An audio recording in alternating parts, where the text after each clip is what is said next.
ಇನ್ನು ಭಾರತ ಪಾಕಿಸ್ತಾನ ಮಧ್ಯೆ ಯುದ್ಧದ ಕಾರ್ಮೋಡ ಹೆಚ್ಚಾಗ್ತಿದೆ. ಈ ಮಧ್ಯೆ ಭಾರತ ಪಾಕಿಸ್ತಾನಕ್ಕೆ ಶಾಕ್ ಮೇಲೆ ಶಾಕ್ ಕೊಡ್ತಿದೆ. ಇನ್ನು ಮುಂದೆ ಪಾಕಿಸ್ತಾನದಿಂದ ಭಾರತದಿಂದ ಬರುವ ಪಾರ್ಸೆಲ್ಗಳನ್ನ ಬ್ಯಾನ್ ಮಾಡಲಾಗಿದೆ. ಇಷ್ಟಕ್ಕೆ ಭಾರತ ಸುಮ್ಮನಾಗಿಲ್ಲ. ವಿದೇಶಿ ಫಂಡ್ಗಳನ್ನು ನಿಲ್ಲಿಸೋಕೆ ಮತ್ತೆರಡು ಬ್ರಹ್ಮಾಸ್ತ್ರಗಳನ್ನ ರೆಡಿ ಮಾಡಿದೆ ಮೋದಿ ಸರ್ಕಾರ. ಅದರ ಕುರಿತ ವರದಿ ಇಲ್ಲಿದೆ.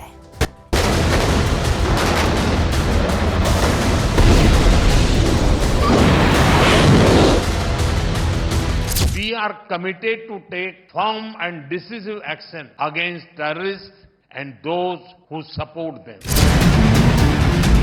ವಾಘಾ ಗಡಿ ಬಂದ್ ಮಾಡಿದ್ದಾಯ್ತು, ಸಿಂಧೂ ನದಿ ನೀರು ನಿಂತಿದ್ದಾಯ್ತು, ವಿಮಾನ ಹಾರಾಟಕ್ಕೂ ನಿರ್ಬಂಧ ಹೇರಿದ್ದಾಯ್ತು. ಮೋದಿ ಸರ್ಕಾರ ಈಗ ಮತ್ತೊಂದು ಮಹತ್ವದ ಹೆಜ್ಜೆ ಇಟ್ಟಿದೆ.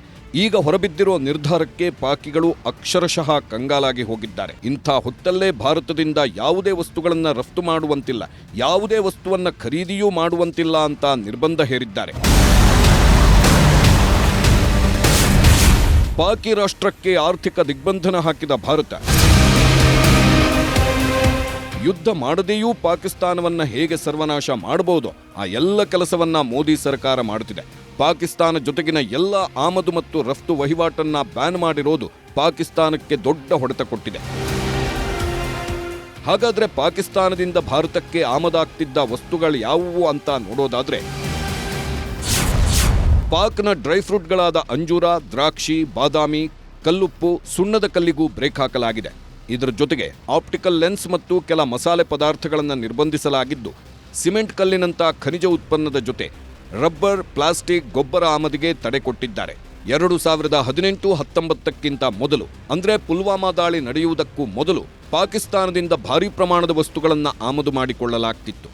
ಏನಿಲ್ಲ ಅಂದ್ರೂ ಸುಮಾರು $494 ಮಿಲಿಯನ್ ಮೌಲ್ಯದ ಸರಕನ್ನ ಭಾರತ ಆಮದು ಮಾಡಿಕೊಳ್ಳುತ್ತಿತ್ತು.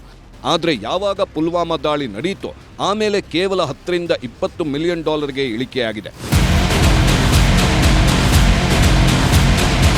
ರಾಜತಾಂತ್ರಿಕ ಕ್ರಮಗಳ ಮೂಲಕ ಪಾಕ್ಗೆ ಬಿಸಿ ಮುಟ್ಟಿಸಿರುವ ಭಾರತವು ಎರಡು ರೀತಿಯಲ್ಲಿ ಆರ್ಥಿಕ ಪ್ರಹಾರಕ್ಕೆ ಸಿದ್ಧತೆ ನಡೆಸಿದೆ. ಅಂತಾರಾಷ್ಟ್ರೀಯ ಹಣಕಾಸು ಕಾರ್ಯಪಡೆ ಅಂದ್ರೆ FATFನ ಗ್ರೇ ಲಿಸ್ಟ್ಗೆ ಪಾಕಿಸ್ತಾನವನ್ನ ಪುನಃ ಸೇರಿಸಲು ತಯಾರಿ ಮಾಡಿಕೊಂಡಿದೆ. ಇನ್ನೊಂದು ಕಡೆ IMFಗೂ ಕತ್ತರಿ ಹಾಕಿಸ್ತಿದೆ. ಹಾಗಿದ್ರೆ ಏನಿದು FATF, ಏನಿದು IMF ಅಂತ ನೋಡೋಣ. FATF ಅಂದ್ರೆ ಅಂತಾರಾಷ್ಟ್ರೀಯ ಹಣಕಾಸು ಕಾರ್ಯಪಡೆ ಅಂತ. ಅಮೆರಿಕ, ಭಾರತ ಸೇರಿ 40 ರಾಷ್ಟ್ರಗಳ ಮಹಾ ಒಕ್ಕೂಟ ಇದು. ಜಗತ್ತಿನ ಎಲ್ಲಾ ದೇಶಗಳ ಫಂಡಿಂಗ್ ಮೇಲೆ FATF ಕಣ್ಣನ್ನ ಇಟ್ಟಿರುತ್ತೆ. ಜನಕಲ್ಯಾಣಕ್ಕೆ ನೀಡುವ ಹಣ ಹೇಗೆ ಜನರಿಗೆ ಬಳಸ್ತಿದ್ದಾರೆ ಅಂತ ನೋಡುತ್ತೆ. ಜನವಿರೋಧಿ ಉಗ್ರ ಚಟುವಟಿಕೆಗೆ ಹೇಗೆ ಹಣ ಹೋಗ್ತಿದೆ ಅಂತಾನೂ ಮಾನಿಟರ್ ಮಾಡುತ್ತೆ. ಯಾವ್ಯಾವ ದೇಶದಿಂದ ಯಾವ್ಯಾವ ದೇಶಕ್ಕೆ ಅಪಾಯ ಎದುರಾಗ್ತಿದೆ, ಯಾವುದೇ ದೇಶಕ್ಕೆ ಅಪಾಯ ಬಂದರೆ ಹೇಗೆ ತಪ್ಪಿಸಬಹುದು, ಎಲ್ಲವನ್ನ ಸೂಕ್ಷ್ಮವಾಗಿ ಗಮನಿಸುವ ಕಾರ್ಯಪಡೆಯೇ ಈ FATF. ಇದೇ ತಿಂಗಳಲ್ಲಿ FATF ದೇಶಗಳ ಮಹಾಸಭೆ ನಡೆಯಲಿದೆ. ಇದೇ ಸಭೆಯಲ್ಲಿ ಪಾಕಿಸ್ತಾನಕ್ಕೆ ಫಂಡಿಂಗ್ ನೀಡದಂತೆ ಒತ್ತಡ ಹಾಕಲು ಭಾರತ ಪ್ಲಾನ್ ಮಾಡಿದ್ದು, 40 ದೇಶಗಳ ಬೆಂಬಲ ಪಡೆಯಲು ಭಾರತದಿಂದ ಪ್ರಯತ್ನವೂ ಶುರುವಾಗಿದೆ. ಇದರ ಜೊತೆಗೆ IMF ಅಂದ್ರೆ ಅಂತಾರಾಷ್ಟ್ರೀಯ ಹಣಕಾಸು ನಿಧಿಯನ್ನ ನಿಲ್ಲಿಸಲು ಭಾರತ ಒತ್ತಡ ಶುರು ಮಾಡಿದೆ. ಅನಕ್ಷರತೆ, ಬಡತನ, ಮೂಲಸೌಕರ್ಯಕ್ಕೆ ಹಣ ಕೇಳಿದ್ದ ಪಾಕಿಸ್ತಾನಕ್ಕೆ IMF $700 ಕೋಟಿ ನೆರವು ನೀಡಲು ಸಿದ್ಧತೆ ಮಾಡಿಕೊಂಡಿದೆ. ಜೂನ್ನಲ್ಲಿ ಈ IMF ಫಂಡಿಂಗೂ ಕೊಕ್ಕೆ ಹಾಕಲು ಭಾರತ ಸಿದ್ಧತೆ ಮಾಡಿಕೊಳ್ಳುತ್ತಿದೆ. ಪಾಕ್ನಿಂದ 4ನೇ ಸಲ ಭಾರತಕ್ಕೆ ಕ್ಷಿಪಣಿ ದಾಳಿ ಬೆದರಿಕೆ. 2 ತಿಂಗಳ ಹಳೆ ವಿಡಿಯೋ ಹರಿಬಿಟ್ಟ ಪಾಕಿಸ್ತಾನ ದೇಶದಲ್ಲಿ ಸಮುದ್ರದಲ್ಲಿ ಸೇನೆ ತಯಾರಾಗಿದೆ ಅಂತ ವಿಡಿಯೋ ಹರಿಬಿಟ್ಟಿದೆ. ಆದರೆ ಈ ವಿಡಿಯೋ 2 ತಿಂಗಳ ಹಿಂದಿನದ್ದು.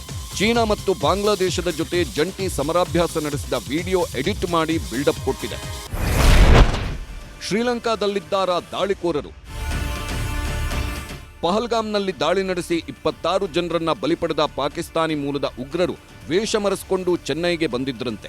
ಚೆನ್ನೈ ಏರ್ಪೋರ್ಟ್ನಿಂದ ಶ್ರೀಲಂಕಾದ ಕೊಲಂಬೋ ವಿಮಾನದಲ್ಲಿ ಹೋಗಿದ್ದಾರೆ ಅಂತ ಗುಪ್ತಚರ ಇಲಾಖೆ ಶ್ರೀಲಂಕಾಗೆ ಮೆಸೇಜ್ ಕಳಿಸಿತ್ತು. ಸರಿಸುಮಾರು 1 ಗಂಟೆಗೂ ಹೆಚ್ಚು ಕಾಲ ಕೊಲಂಬೋ ಏರ್ಪೋರ್ಟ್ ಬಾಗಿಲು ಹಾಕಿ ಶ್ರೀಲಂಕಾ ಭದ್ರತಾ ಪಡೆಗಳು ಹುಡುಕಾಡಿ ಭಾರತಕ್ಕೆ ಏನೇನಾಯಿತು ಅನ್ನೋ ಗೌಪ್ಯ ವರದಿ ಸಲ್ಲಿಸಿದೆ.